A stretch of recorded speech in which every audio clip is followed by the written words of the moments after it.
Imagine you are standing on a street that pulses with life, a river of neon music and laughter flowing under a humid, star-dusted sky. This is Ocean Drive in the heart of Miami's South Beach. It is a place of deliberate, joyful impermanence. Art Deco hotels, painted in the colors of confectionery, peach, mint, and flamingo pink, stand like charming, temporary stage sets for a perpetual holiday. They are light, airy, almost whimsical. And then you see it. It does not belong. It is a palazzo, a fortress of Mediterranean antiquity dropped onto this shoreline of fleeting pleasures. Its stone is heavy, its ironwork intricate and severe. Carved figures gaze down from its roofline, their expressions set in a classical gravity that feels alien to the breezy scene below. This is Casa Casuarina, a structure of such opulent and defiant permanence it seems to have been teleported from the shores of Lake Como or a sun-baked Sicilian hillside. It is an architectural schizophrenia, a paradox in coral stone and Spanish tile. It is a house that, by all logic of its surroundings, simply should not exist. And yet it does. Who would build such a thing here? Who would plant this heavy European dream in the light, sandy soil of American leisure? What kind of mind conceives of a private kingdom on one of the most public streets in the world? The questions hang in the salt-laced air. The house is a riddle, a declaration of power, certainly, a monument to taste, perhaps. But it is also a place that holds a profound and violent secret, a memory that has stained its very steps, turning a symbol of life into an emblem of its shocking end. For this is not just a house. It is the final, magnificent creation of a man who built worlds, and it is the scene of one of the most infamous crimes of the 20th century. To understand this place, we must look beyond the gilded gates and the stern, watching faces of Medusa. We must uncover the story of the man who dreamed it into being, a man whose ambition was as vast as his genius, and whose tragic end transformed his palace of beauty into a permanent monument of human drama. This is the story of Gianni Versace and the house that was his life, his stage, and ultimately his tomb. To understand the house, you must first understand the man. And to understand Gianni Versace, you cannot begin in Milan, the city he would later conquer with silk and gold. You cannot begin in New York or Paris. You must go back to the sun-bleached toe of Italy's boot, to a city called Reggio Calabria, a place steeped in a history so deep it feels less like the past and more like a constant, brooding presence. He was born there in 1946 into a landscape of ghosts. This was Magna Graecia, Great Greece, where the ruins of ancient temples stood as casual reminders of a lost golden age. As a boy, Gianni played among fallen columns and fragmented statues. The gods and heroes of mythology were not abstract figures in a book. They were his silent, stone neighbors. This classical world, its sensuality, its drama, its celebration of the human form, was not something he learned. It was something he breathed. It was here, too, that he learned his craft. His mother, Francesca, was a dressmaker, the finest in the region. Her atelier was his first school, his first temple. He would sit for hours, mesmerized, in a universe of fabric, pins, and humming sewing machines. He learned the language of the body not from anatomy books, but from watching his mother drape silk over a client's shoulders, the way a single seam could alter a posture, the way a specific cut could communicate confidence, desire, or power. He absorbed the alchemy of turning flat cloth into a second skin, a vessel for identity. The smell of old wax hot irons and expensive textiles became the scent of his own becoming. This upbringing forged in him a powerful, defining conviction. He grew up with the belief that beauty was not a luxury, but a birthright, and that the most potent beauty was a brew of the classical and the carnal, the sacred and the profane. This was the gospel of the South, a world away from the cool, intellectual restraint of the fashion capitals in the North.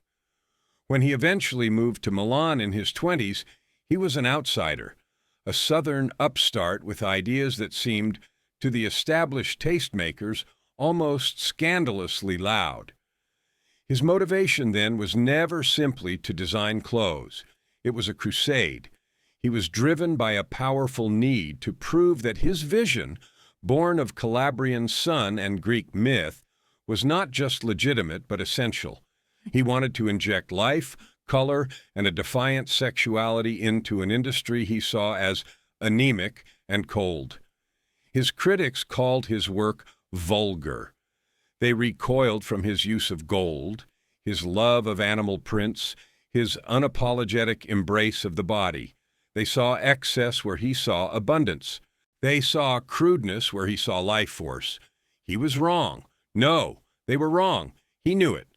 Every collection was a battle in a long war to legitimize his own history, his own aesthetic inheritance. He was not just selling dresses, he was selling a philosophy, a worldview where mythology walked the runway and beauty was a form of power. This was not the quiet ambition of a craftsman seeking to perfect his art. It was the roaring ambition of a king seeking to build an empire in his own image, an empire of unapologetic, vibrant, and dangerous beauty. An empire, of course, cannot be built alone. Every visionary needs a court, a council of trusted souls who share the vision, or at least understand the visionary. For Gianni, this inner circle was small, intense, and deeply intertwined with his personal life. It was a merger of ambitions, both familial and romantic. At its center was a man named Antonio D'Amico. Antonio was a model and designer himself when he met Gianni in 1982. Their connection was immediate. He became Gianni's long-term partner, a constant presence for 15 years. In the glittering, often fickle world of high fashion, their relationship was an anchor. Antonio was not the strategist or the financial mind, but he was an essential part of the life Gianni was building. He was a piece of the aesthetic, a figure within the tableau. He represented the personal, the domestic, the quiet moments inside the whirlwind. If Gianni was the sun god, Apollo, radiating creative energy, Antonio was a part of the beautiful, orderly court that revolved around him. His presence was a testament to the fact that Gianni's empire was not just a corporate entity, but a lived reality, a complete world with its own rules, its own loyalties, and its own heart. And then there was Donatella. She was more than a sister. She was his first muse, his fiercest critic, his shadow self. Younger, blonder, and sharper-tongued, she was the punk rock counterpoint to his classical symphony. He trusted her eye and her instinct implicitly. He famously said, "If I was designing a dress for a lady, I would think of a prostitute. If Donatella was designing it, she would think of a lady." It was a perfect encapsulation of their dynamic. He provided the raw, mythic fantasy. She refined it, gave it a modern, steely edge. He created the dream. She made sure it could walk down a street in New York City. She was the head of the Versace line, the brand's youthful diffusion, but her influence was everywhere. She was his sounding board, the one person who could challenge him, push him, and tell him when his vision risked tipping from sublime into ridiculous. Theirs was a partnership forged in childhood, a bond of shared blood and shared ambition that was the true engine of the Versace empire. Together, they were an unstoppable force of creative and commercial will. By the early 1990s, the war was won. Gianni Versace was no longer an outsider. He was a king. His empire was global, his name synonymous with a certain kind of audacious luxury. He had dressed princesses and pop stars, created costumes for ballets and operas. He had a palazzo in Milan, a villa on Lake Como. He had everything, and yet something was missing. He needed a different kind of stage. Milan was for work, Lake Como was for escape. He needed a place that was both and neither. A place that could be a home but also a declaration, a kingdom for the sun. He found it in Miami. In 1992, on a trip to visit his sister, he was taking a walk down Ocean Drive. It was a place in the midst of a renaissance, shedding its skin as a forgotten haven for retirees and becoming a supermodel-fueled neon-lit hotspot. And there, amidst the pastel-painted hotels, he saw the Amsterdam Palace, a faded, slightly neglected apartment building from 1930, built in a Mediterranean revival style by the heir to an oil fortune. It was charming, but unremarkable to most. But Gianni saw something else. His eye was caught by a small detail on the gate, a statue of kneeling Aphrodite. It was a sign, a whisper from his own classical soul. He reportedly turned to his companion and said simply, "I want this house." The decision was instantaneous, intuitive, absolute. This was not a real estate transaction. It was an act of creative destiny. He did not commission a market analysis or consult a team of advisors. He saw a canvas, and he knew, with the certainty of a true visionary, that he was the only one who could paint it. He bought the building for just under $3 million. But this was only the beginning. The house he intended to build was not a home in the conventional sense. It was to be a strategic tool. It would be a fortress of beauty, a stage for his life, and a filter through which the world would see him. He was not acquiring property. He was creating a new center for his universe. The renovation that followed was less a restoration and more a complete reimagining.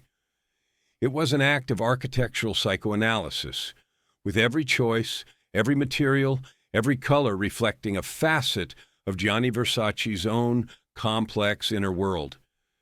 He did not hire a famous architect to impose a foreign vision. He became the architect. He obsessed over every detail. Directing a team of Italian artisans, he flew in specifically for the project. His first move was an astonishing display of will. The Amsterdam Palace was hemmed in, lacking the grand garden a proper palazzo required. So he looked to the property next door, a dilapidated Art Deco hotel called the Revere. Any other developer would have worked around it. Versace bought it for nearly $4 million, more than he paid for his own building, for the sole purpose of tearing it down. He demolished a piece of South Beach history without a second thought, simply to make room for his swimming pool and garden. It was a gesture of supreme, unapologetic power. He was not adapting to Miami. He was forcing Miami to adapt to him. The architectural style he chose was a direct manifestation of his psyche. It was a curated collage of his obsessions: Roman villas, Sicilian Baroque, and Greek mythology. The house became a three-dimensional mood board of his mind. He added an entire new south wing, a terrace, and the magnificent pool, unifying the disparate parts into a cohesive, U-shaped palace around a central courtyard. The color palette was warm, earthy, terracotta, ochre, deep blues, a world away from the cool pastels outside its walls. This was Italy, reborn in the tropics, and everywhere he placed his personal emblem, the head of Medusa. It was on the gates, inlaid in mosaics on the floors, carved into furniture, emblazoned on the custom-made Rosenthal china. This was not just branding. For Versace, Medusa was a complex symbol. The beautiful woman who was turned into a monster whose gaze turned men to stone.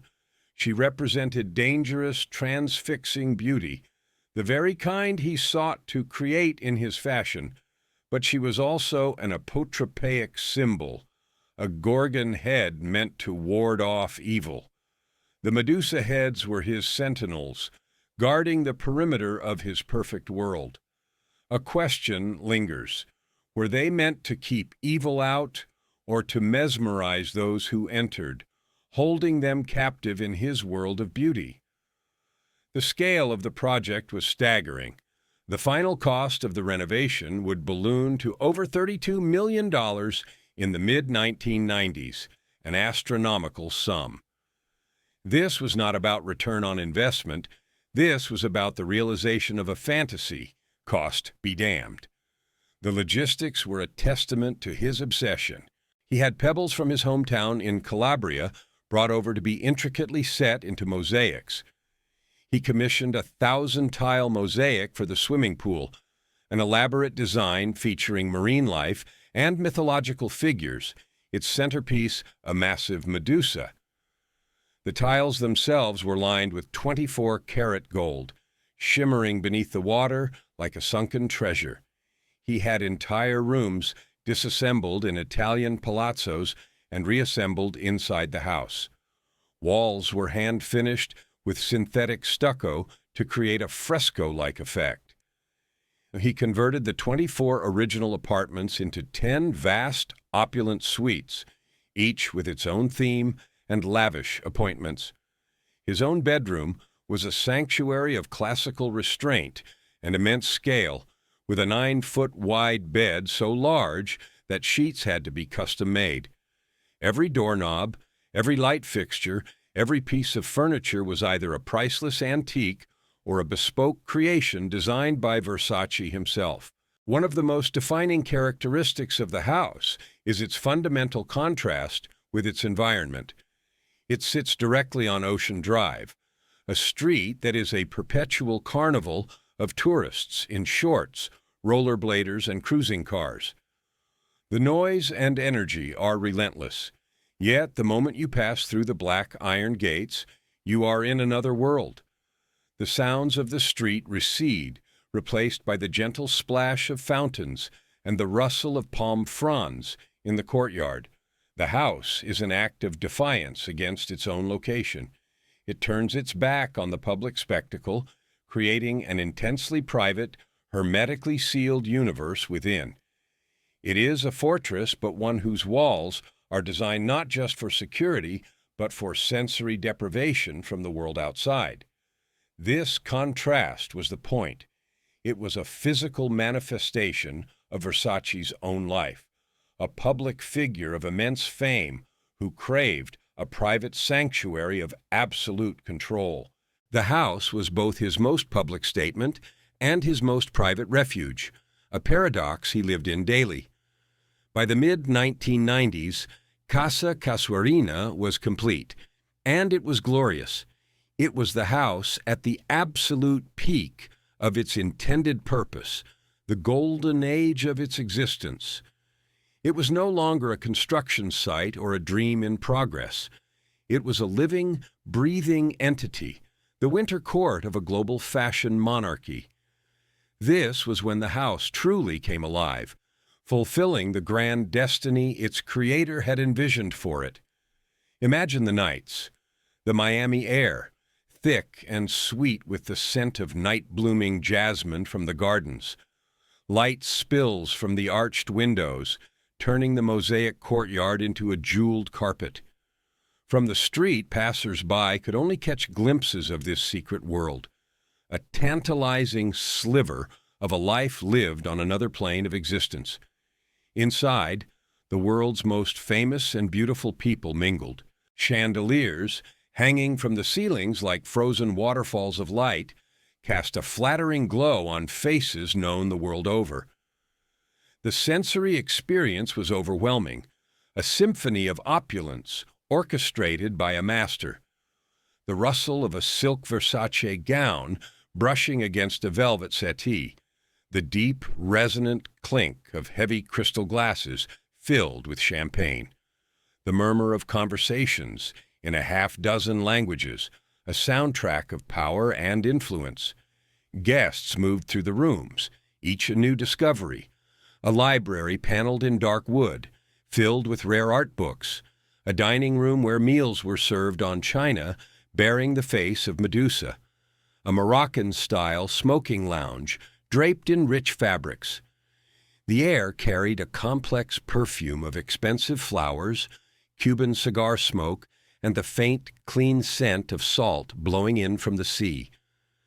The house was a flawless machine for entertaining. A small army of staff, discreet and invisible, catered to every whim.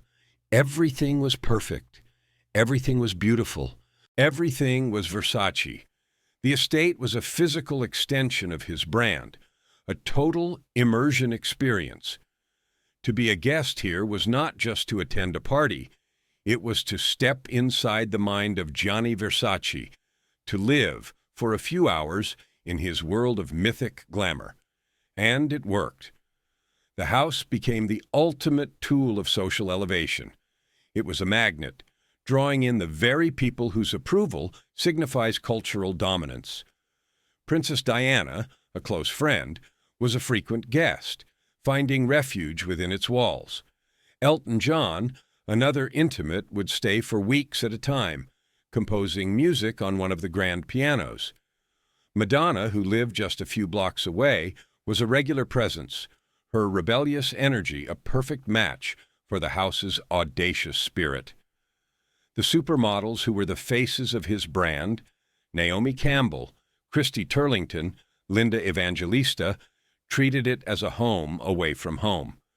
To receive an invitation to Casa Casuarina was to be anointed. It was a sign that you had arrived, that you were a part of the global cultural elite.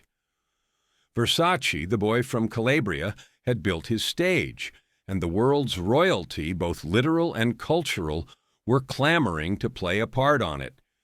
He had not just conquered Miami, he had established it as a capital city in his personal empire. But even in this golden age, a subtle, almost imperceptible melancholy clung to the grandeur. The house, in its perfection, was a golden cage. It was built for spectacle, for crowds, for the performance of a magnificent life. But what about the quiet moments in between? The sheer scale of the place was isolating. It was a palace built for one king, far too large for genuine, simple human connection. The staff moved like ghosts through its 35,000 square feet. The 10 guest suites often sat empty. One can imagine Gianni, late at night after the last guest had departed, walking through the silent, cavernous rooms, the sound of his own footsteps echoing on the marble floors. The Medusa heads on the gates stood their silent watch. They were guardians, yes, but they also locked him inside his own creation. The house was a masterpiece of control, a world where every detail was curated to his liking. But a world of total control is also a world of profound loneliness. The fortress he had built to keep the chaotic world out also served to keep him in, a prisoner in his own paradise. The first cracks in the gilded facade were not external, but internal. The quiet, creeping realization that even a palace cannot fill an empty room. The perfect world is, by its nature, a fragile one.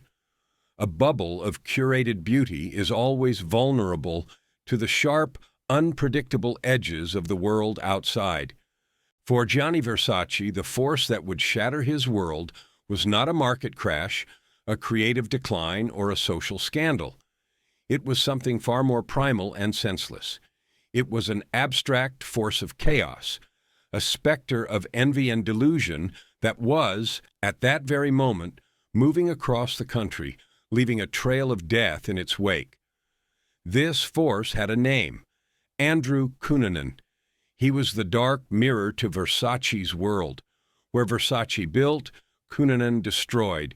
Where Versace's life was a testament to creative genius and hard work, Cuninan's was a fantasy built on lies, deception, and ultimately violence. He was a social chameleon, a pathological liar who craved the world of wealth and status that Versace inhabited, but lacked the talent or discipline to earn it. So he sought to enter it by force. In the spring and summer of 1997, Cunanan embarked on a killing spree that horrified the nation. From Minneapolis to Chicago to New Jersey, he murdered 4 men, each crime seemingly more random and brutal than the last. He became one of the FBI's 10 most wanted fugitives, and his trajectory was pointing south, towards the sun, towards Miami. He was a human hurricane, a vortex of nihilistic rage, and he was on a collision course with the most famous resident of South Beach. The inevitable crack appeared on a perfectly ordinary Tuesday morning, July 15th, 1997. The sun was bright, the Miami sky a brilliant, cloudless blue. For Gianni Versace, it was a day like any other, governed by the simple, pleasant routines he had established in his kingdom. He was an early riser. He would wake, have his coffee, and then take a short 4-block walk to the News Cafe on Ocean Drive. It was a small daily ritual of normalcy in his extraordinary life. He enjoyed the walk, the brief immersion in the public world before retreating back into his private sanctuary. He would buy a stack of Italian and French newspapers and magazines, a way of staying connected to the world he dominated. He could have sent a staff member. He had an army of them, but this was his routine, his small piece of freedom. That morning, he walked to the cafe, bought his papers, and turned to walk back.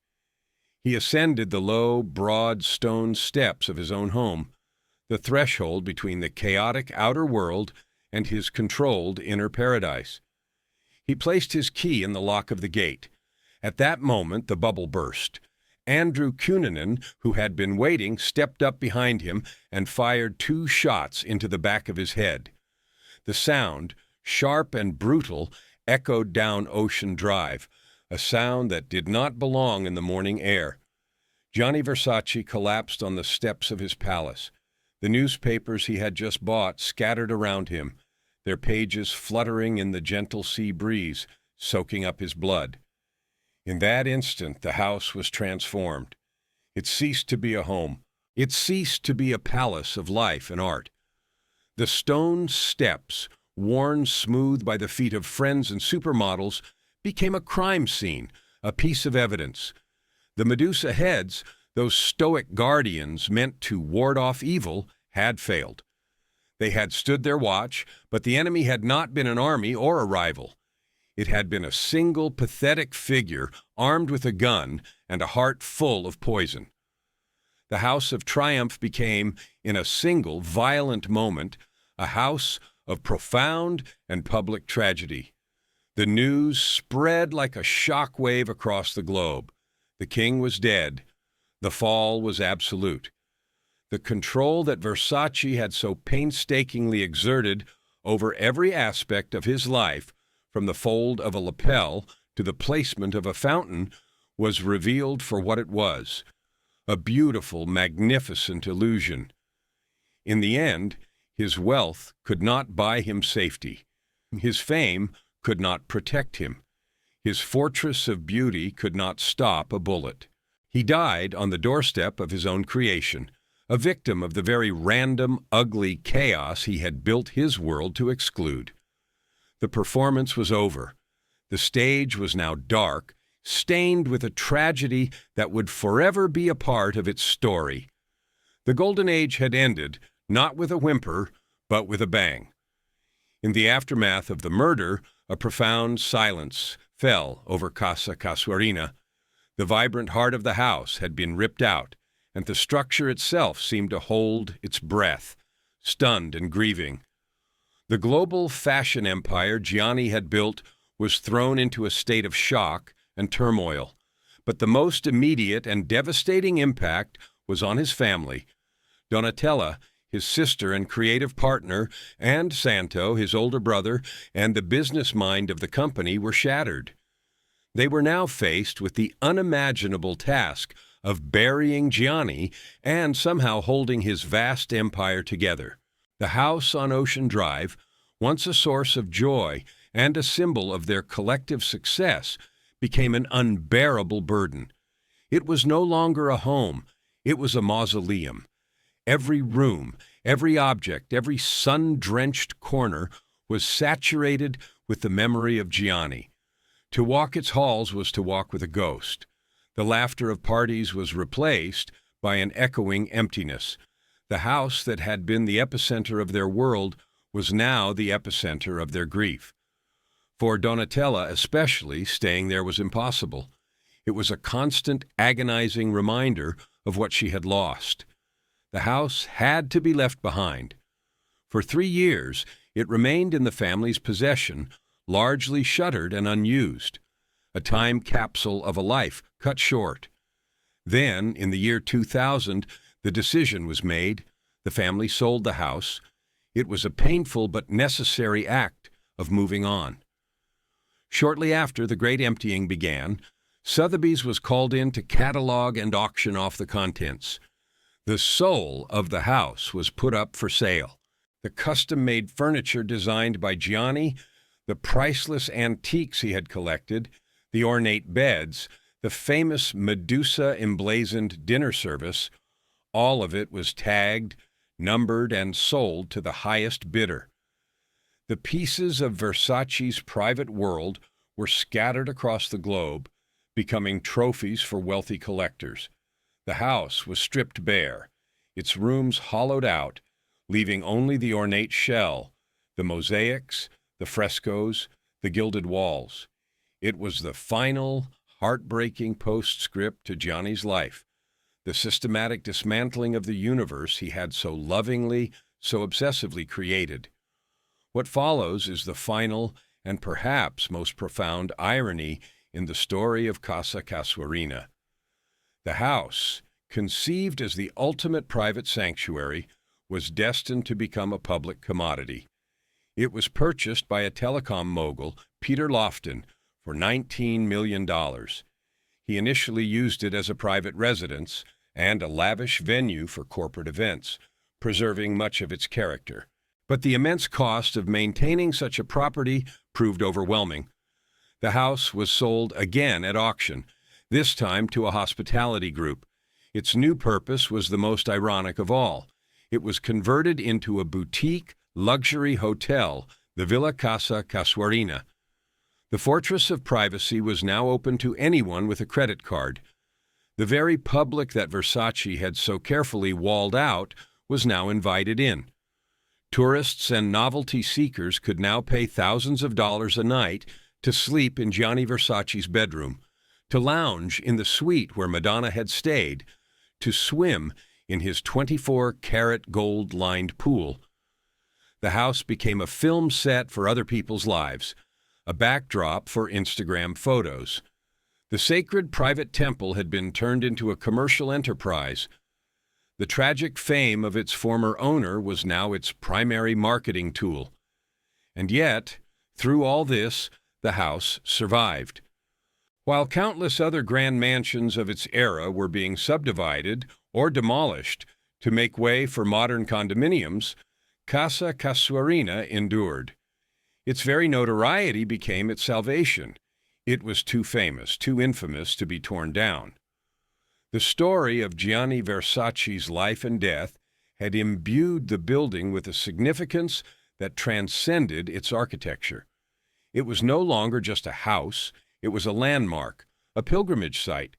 It survived not because of zoning laws or historical preservation societies, but because of the power of its own tragic narrative.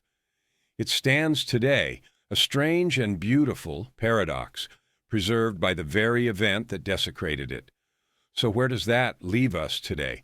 What is this house now? It exists in a strange liminal state. On any given day, the Villa Casa Casuarina operates as one of the most exclusive hotels in the world. Inside, guests enjoy a level of luxury that is almost surreal, a faithful echo of the life Gianni himself lived within these walls. But outside, on the sidewalk, another ritual unfolds. Tourists gather on the steps, the very steps where he died, to pose for photographs. They smile for the camera on the exact spot where a man's life ended in violence. The house is caught in a morbid duality. It is simultaneously a functioning luxury resort and a public memorial, a place of life and a place of death, the two identities fused together, inseparable. It is impossible to look at the story of Gianni Versace and Casa Casuarina without seeing the shadow of another great American tragedy, a fictional one that feels just as real. The parallels to F. Scott Fitzgerald's masterpiece, The Great Gatsby, are almost uncanny. Here, we have another self-made man, driven by a powerful dream, who builds an extravagant palace on a fashionable shore. Jay Gatsby's mansion on West Egg, like Versace's on Ocean Drive, was a stage. It was built to project an image of effortless success and to attract the attention of a world he desperately wanted to join and a love he desperately wanted to reclaim. Both men filled their homes with parties, with music, with beautiful people, creating a dazzling spectacle of modern wealth. But for both, the glamour was a fragile veneer over a deep well of striving and loneliness. And for both, the dream was ultimately shattered by a violent, squalid intrusion from the world outside their gilded gates. Gatsby is killed, mistaken for another man, his death a sordid footnote to a summer of lavish parties. Versace is killed for reasons that remain, to this day, maddeningly obscure. Both men die, leaving their magnificent houses behind as silent, empty monuments to a uniquely American kind of ambition and its tragic, often fatal limits. Perhaps the most resonant lesson of this story is how it speaks to our own time. Gianni Versace was a master curator of his own image decades before the invention of social media. Casa Casuarina was his Instagram feed, rendered in stone, mosaic, and gold. It was a perfectly constructed, art-directed projection of an ideal life, a fantasy of power, taste, and beauty made real.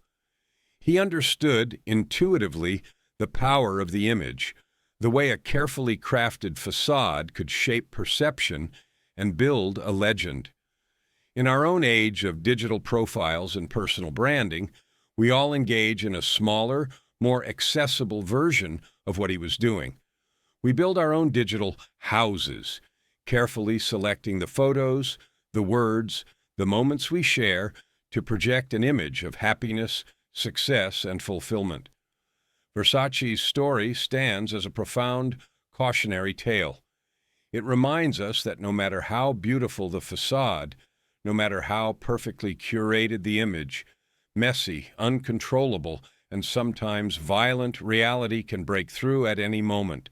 The relentless pursuit of a perfect image does not necessarily make us stronger. In many ways, it can make us more vulnerable, creating a fragile bubble that is all the more shocking when it bursts. So what, in the end, is the legacy of Gianni Versace? It is, of course, the fashion empire that continues to thrive under his sister's direction, a testament to the enduring power of his aesthetic. But his truest, most complex legacy may be this house, this magnificent, haunted palace on Ocean Drive. It stands as a monument to the staggering power of a singular creative vision, a testament to what one person can build with enough genius, will, and capital. But it is also a monument to the limits of that vision. It teaches us a hard, philosophical lesson, that beauty is not a shield, that taste is not a fortress, that walls, no matter how high or how gilded, can never truly seal us off from the randomness of the world or the darkness that can fester in the human heart. The house on Ocean Drive stands as a testament to a brilliant, incandescent life, but also as a permanent, solemn reminder that the most beautiful human creations are often shadowed by the most human of tragedies. It tells us that we can build paradise on earth, but we can never ever control who comes knocking at the gate. Now, look again at the house. The sun is setting over Miami. The neon of Ocean Drive begins to glow, painting the street in its familiar electric palette. The sounds of the evening rise, music, laughter, the hum of traffic. But the house remains quiet, impassive. The lights come on in its windows, but they seem to be burning for no one. The iron gate with its stern Medusa head is closed. It stands there, a sleeping giant, dreaming of its lost king. A perfect, beautiful structure, holding its secrets forever under the warm, indifferent American sky.